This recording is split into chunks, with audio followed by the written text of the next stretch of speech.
Doutor, seu microfone tá no mudo.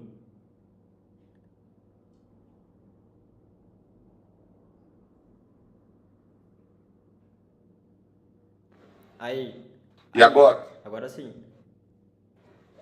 Então eu vou recomeçar falando tudo que eu falei aqui de novo, já está no. Ok.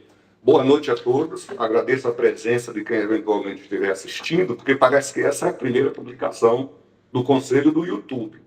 A gente já tinha feito inúmeras publicações no Instagram, mas parece que no YouTube essa é a primeira. Então, me apresentar. Meu nome é José Expedito de Andrade Fontes. Sou psicanalista com especialização em neurociência. E a gente tem feito essas lives mais dirigidas não é curso para psicanalista, nem para terapeuta. A gente se dirige diretamente com a terapia para as pessoas que precisam. No caso aqui, é dependente emocional. Então, o dependente emocional, nós vamos falar sobre o caso de dependência emocional e narcisistas, né? Pessoas narcisistas. Porque, na verdade, quando a gente vai analisar a questão, você vai ver que o dependente emocional e o narcisista ele é do que mais vítima de uma armadilha do narcisista do que exatamente vítima da própria dependência. Nós vamos falar sobre isso aqui. Antes, eu queria pedir aqui o apoio de vocês sobre uma questão que surgiu essa semana. O doutor Edson, presidente do Conselho Brasileiro de Psicanálise, ele entrou em contato comigo porque um cidadão de São Paulo entrou com uma ideia legislativa, né? E essa questão de ideia legislativa no site do Senado é o seguinte: qualquer pessoa, qualquer cidadão pode entrar com uma ideia legislativa e se tiver 20 mil apoios, aí eles vão debater um projeto de lei.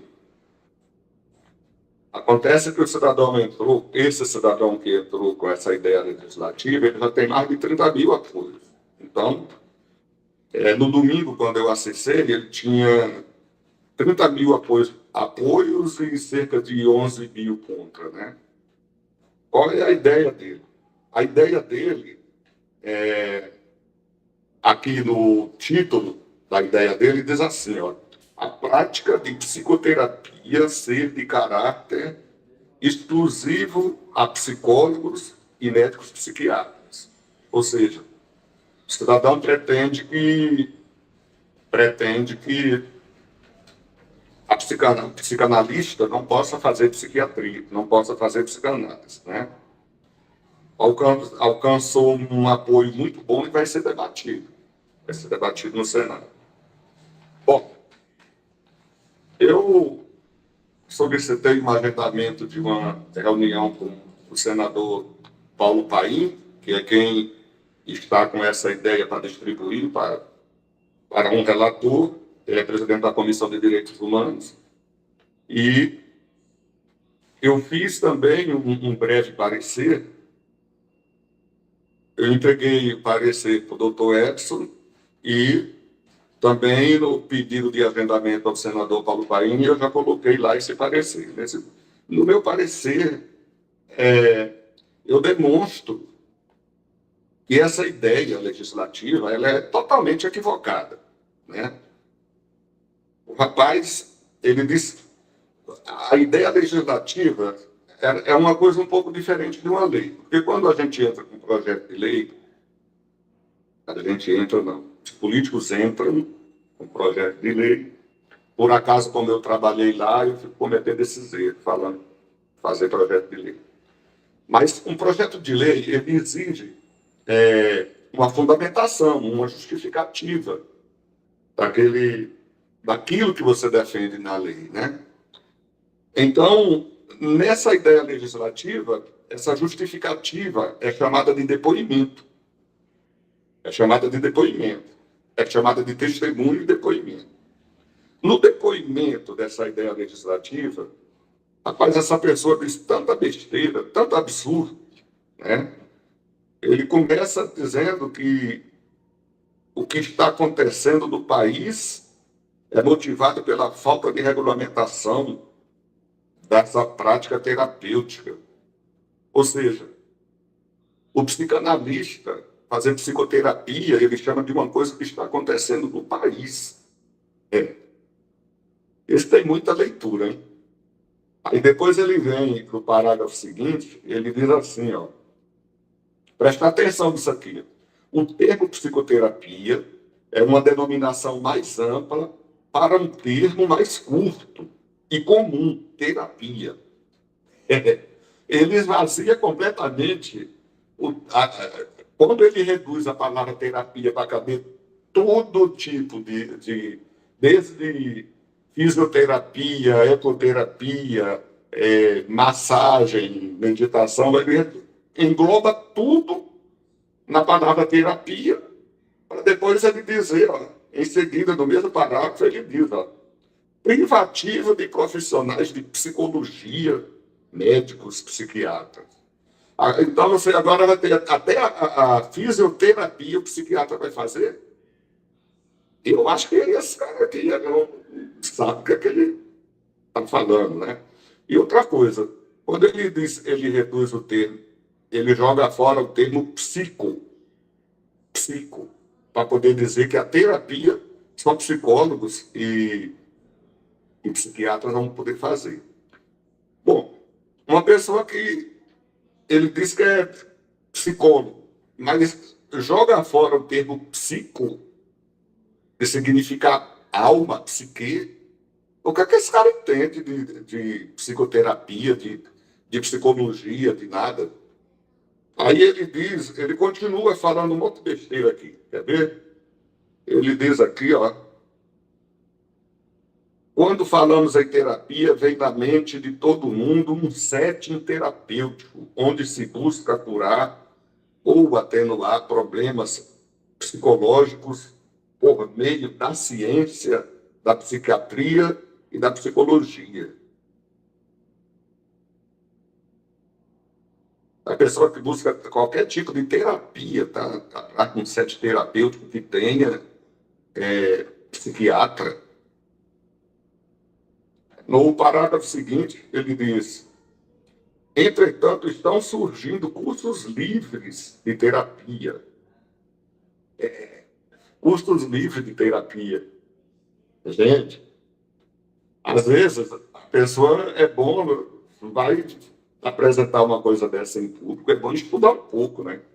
O curso de psicanálise sempre foi livre no mundo inteiro. Estão surgindo cursos livres de terapia. Qual será a outra terapia que ele está falando aqui?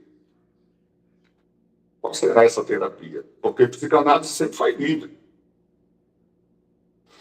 Ai, ai.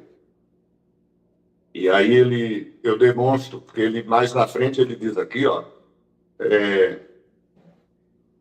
uma pessoa que se passa por terapeuta, mas que não tem graduação na área da saúde mental, como nós, os psicólogos e os psiquiatras, poderá ficar livre de responder legalmente por intervenções que se mostrem ineficazes e inadequadas. Nossa Senhora, muita besteira, né? Veja bem, primeiro eu demonstrei que quem trabalha na área de saúde, pelo Código Civil, nós temos dois tipos de obrigação. Nós temos a obrigação de meio e a obrigação de resultado. A obrigação de meio é aquela em que o contratante, o profissional, ele se obriga a se empenhar o máximo possível, mas ele não pode prometer o resultado, entendeu? E a obrigação de resultado, por exemplo, é aquela que o contratante tem que entregar o resultado. O melhor exemplo disso aí é quando você compra uma passagem de ônibus ou de avião para ir para um lugar. O cara tem que te entregar naquele local que você comprou a passagem. Se o ônibus quebrar, ele coloca outro, entendeu?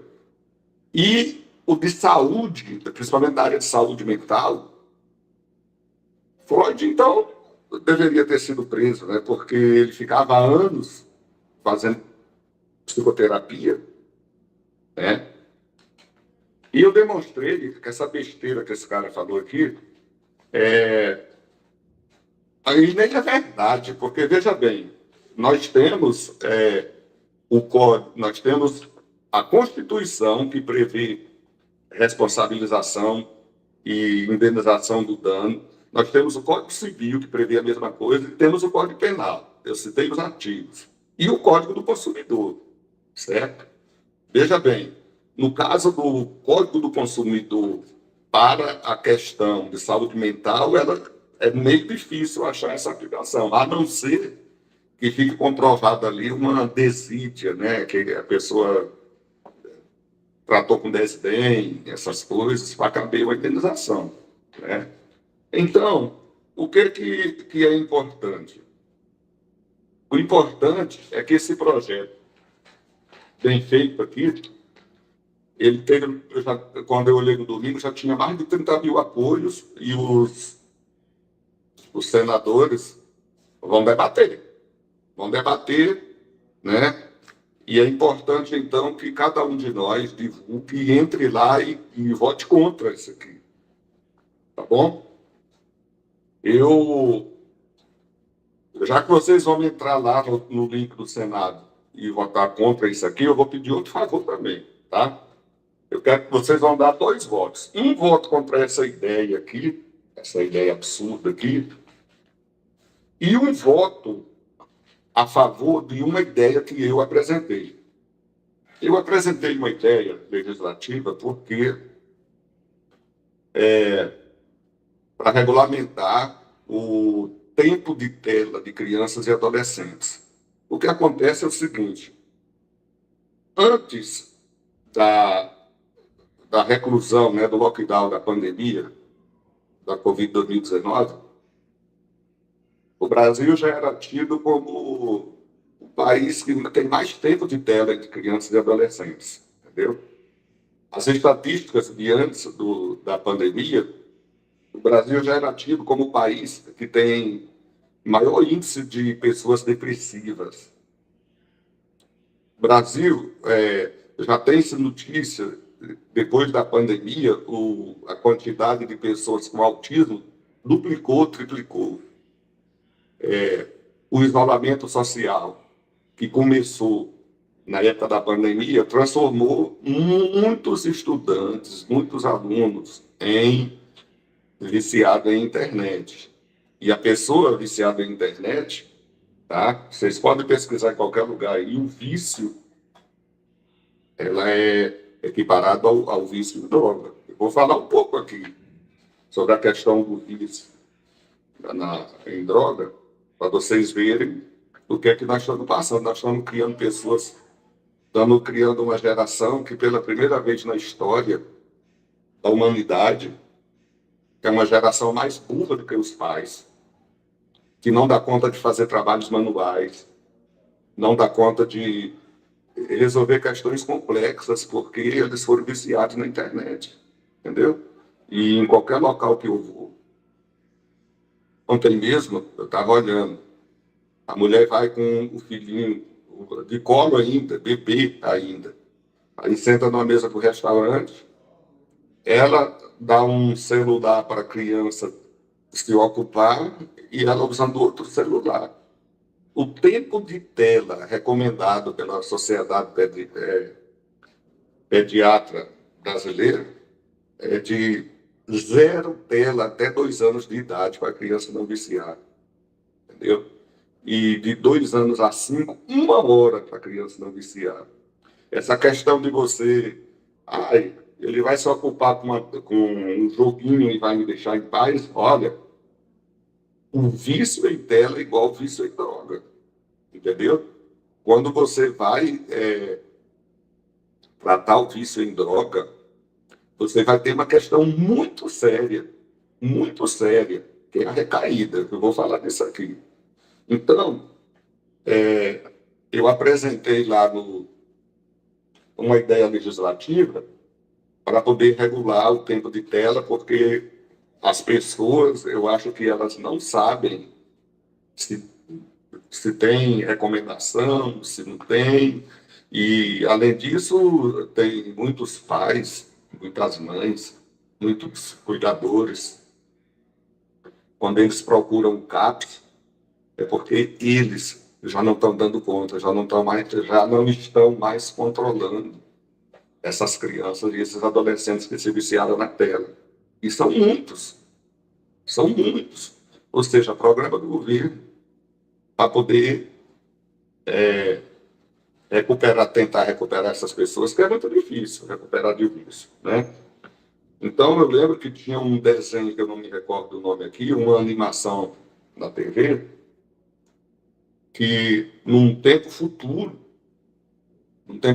tinha um robozinho, aí chegava numa sala, as pessoas estavam todas numa sala redonda trabalhando, com cadeira de computador andando, ela já não tinha mais mão, as mãos atrofiaram, os pés atrofiaram, né? Porque está sendo deixado de usar. Tudo virou agora internet, computador. É tempo de rede social somado com um tempo de jogo.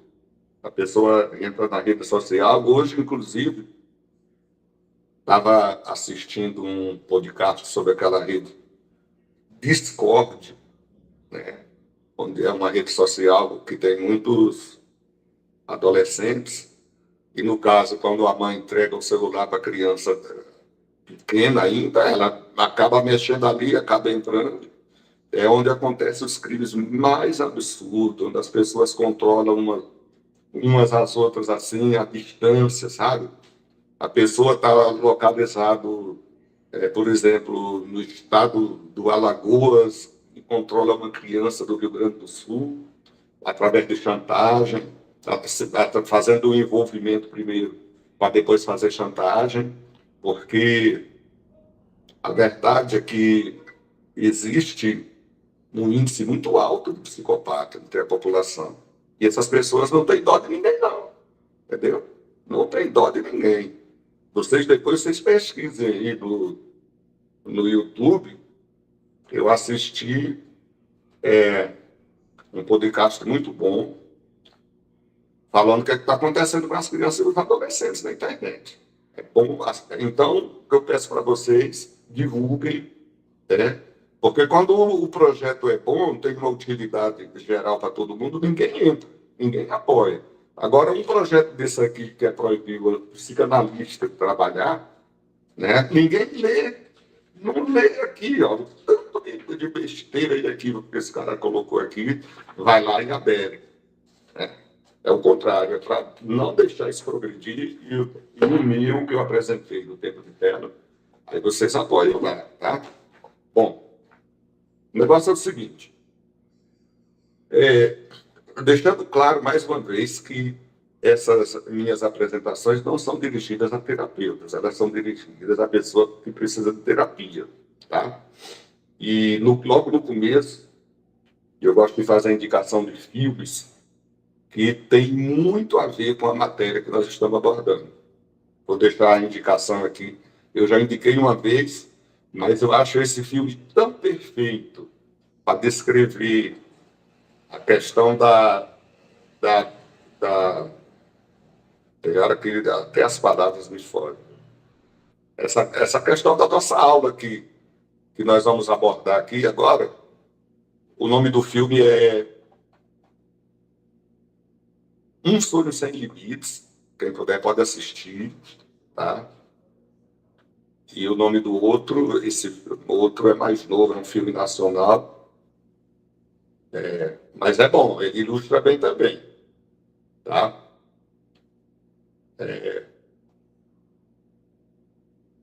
O rapaz ilustra bem a questão do narcisismo. Indico, assista esse filme, os dois, né? É um filme nacional muito bom, para ilustrar o narcisismo. Como eu estava falando ainda agora, né? Nós temos o princípio do prazer, o princípio do prazer e a dependência. O que é que acontece? Por falar da dependência química, qualquer neurocientista já equiparou a dependência tecnológica, a dependência química, tá? No passado, a dependência química ela era considerada uma questão de caráter. Hoje não é mais. Hoje é um transtorno mental, tá? A questão da dependência química, ela sequestra o sistema de recompensa do cérebro, o circuito neural responsável pelas emoções e antecipação de recompensa, tá? A dopamina, ela era o neurotransmissor responsável pela sensação de prazer. Então, veja bem, a dopamina ela é liberada em duas regiões do cérebro, em quantidades mínimas, bem pequenininhas, tá? A área tegmental ventral e a substância negra. Essa área tegmental ventral, a substância negra, eles regulam o corpo amigdaloide. E junto com o núcleo accumbens, eles formam uma via de comunicação, uma malha de comunicação chamada via mesolímbica. É a principal rede do sistema de recompensa do cérebro. Tá certo? Olha só, os cientistas, eles fizeram exames, uns experimentos com ratos. Eles colocaram um pequeno microeletrodo no cérebro dos ratos, e ficava bem próxima do núcleo accumbens. Esses ratos, era choque tão leve que colocava na pele assim, não sentia o choque. Mas para os ratos, como esses choques eram nessa área aí, perto do núcleo accumbens, dava tanto prazer a esses ratos, tanto prazer, que eles deixaram de beber água, deixaram de comer e acabaram morrendo por causa dessa dopamina no cérebro dele, desse prazer no cérebro dele. Entendeu? Então, o que é que acontece? Quando a gente tem uma expectativa de recompensa, né? A gente, por algo que você fez, por algo mecânico ou manual que você fez, você tem uma recompensa, aí a gente cria hábitos adaptativos. Tá? Esses hábitos adaptativos, eles liberam dopamina no córtex pré-frontal. E aí você tem a prática de exercício físico, prática de ler uma coisa, assistir um filme bom, esses hábitos bons que fazem liberar dopamina, né? Por exemplo, se você chega num local, aí você come uma maçã, né? Você acha que comer essa maçã é tão prazeroso, tão gostosa, quando você estiver na frente de uma maçã de novo, você vai ser impelido a comer maçã. Isso é o que se chama de hábito adaptativo, certo? Mas drogas causam dependência, não é hábito adaptativo. As drogas, ela estimulam os neurônios a produzir dopamina e o sistema de recompensa do cérebro fica bagunçado. Fica bagunçado porque recebe dopamina mais do que receberia fazendo uma atividade, né? E a cocaína, ela não causa hábito adaptativo. Ela, num hábito adaptativo, numa sinapse normal, a dopamina é recolhida rapidamente da sinapse.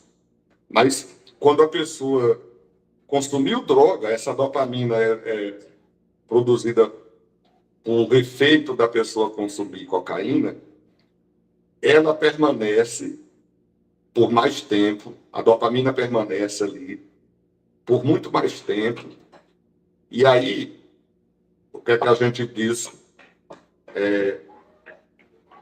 A cocaína se apropria do sistema de recompensa do cérebro, ok?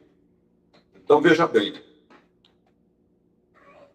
essa é aquela coisa que faz a pessoa ir precisando cada vez de mais cocaína, aquela quantidade inicial já não dá mais aquele prazer todo, vai precisando de cada vez mais, né?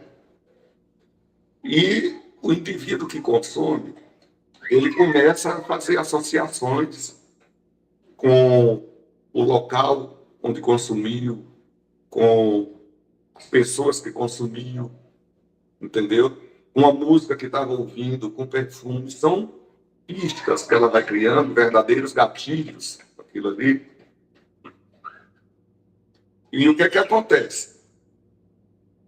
Quando essa pessoa quer largar o vício, ela vai para a clínica, se interna lá de desintoxicação, fica lá por 2 meses, 3 meses.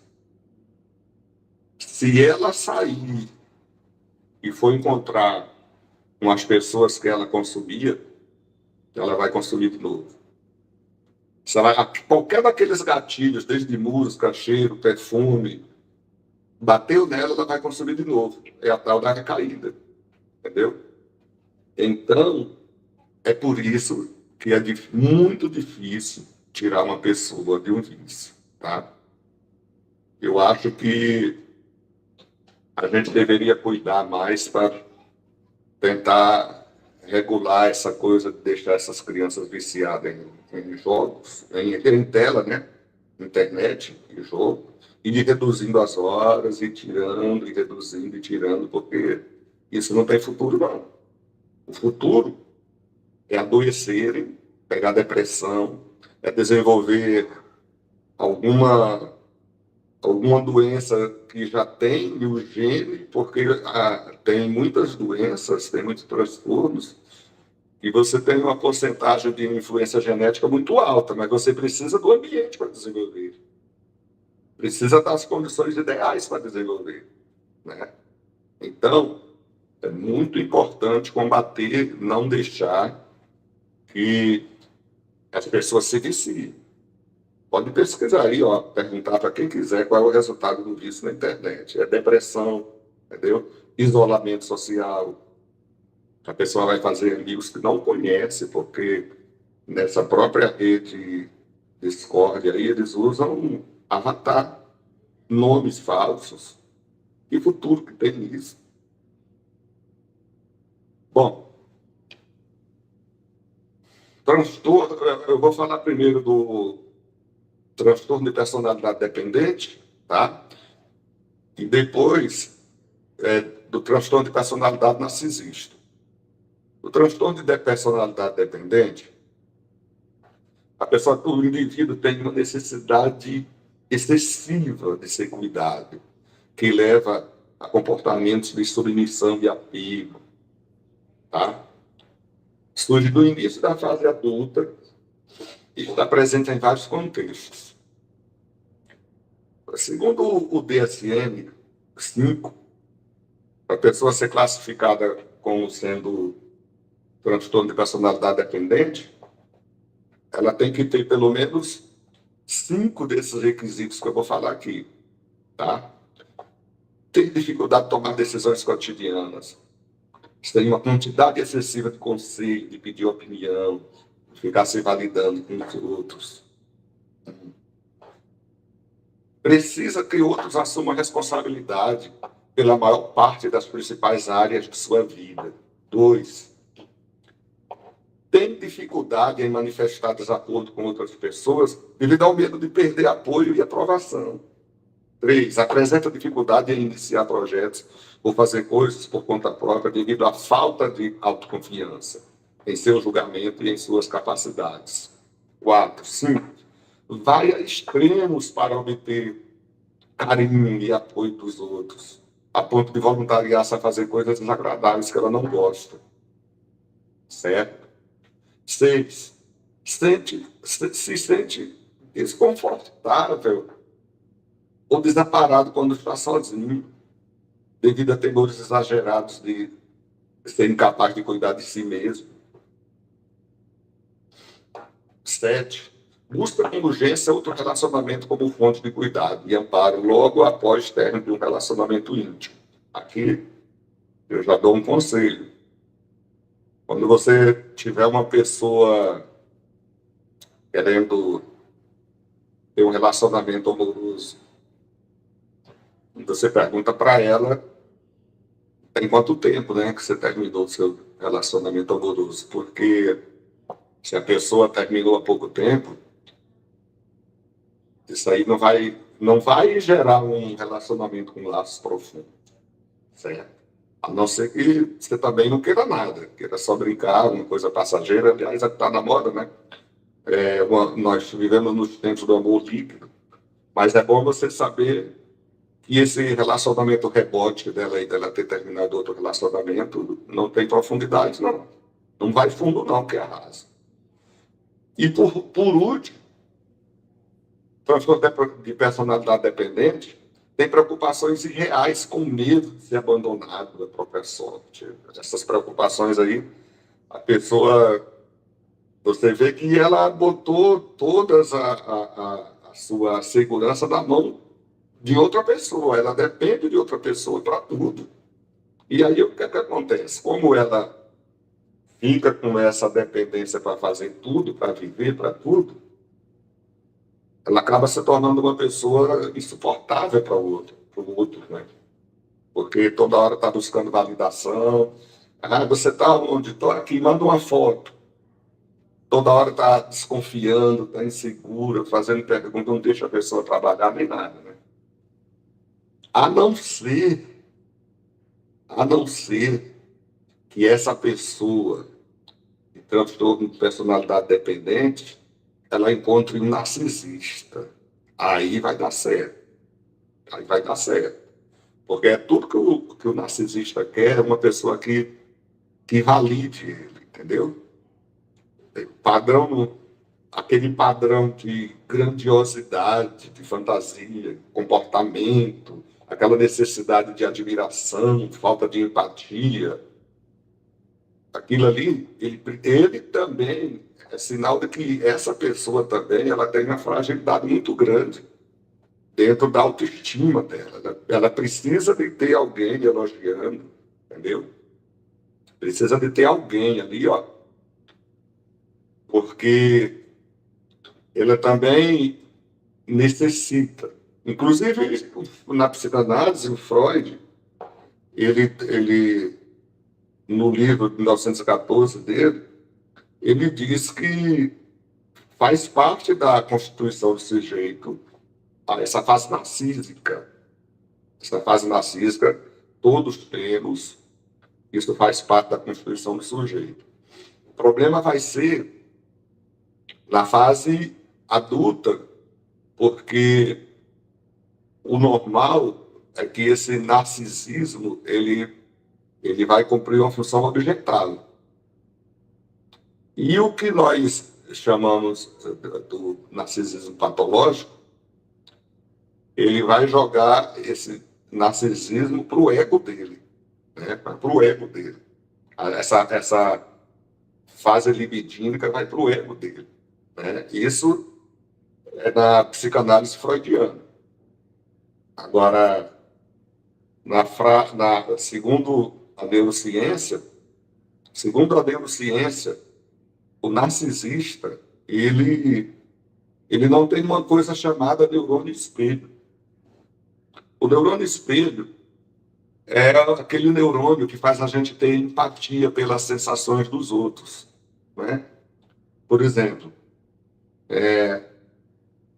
a pessoa que está do seu lado ali passando fome, você sente alguma coisa, você sente uma dor, né? A pessoa que está doente, você sente uma dor, né? Se essa pessoa não sente nada, faz piada, não sente nada, você pode desconfiar de duas coisas dela. Ou essa pessoa é narcisista ou é psicopata, porque eles não têm neurônio espelho, entendeu?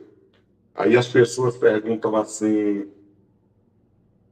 como saber se uma pessoa é psicopata, uma criança tem traços de psicopata? Se essa criança ela se diverte matando animais, abrindo animais, entendeu? Animalzinho que poderia ser um pet, um bicho de estimação, e ela não tem sentimento nenhum, já desconfie. Já é a primeira coisa para você desconfiar. Porque o narcisista e o psicopata não tem. O narcisista ele tem, como é que diz? Ele pode ter essa empatia intelectualmente para entender coisas que você está falando, mas emocionalmente ele não sente nada, tá?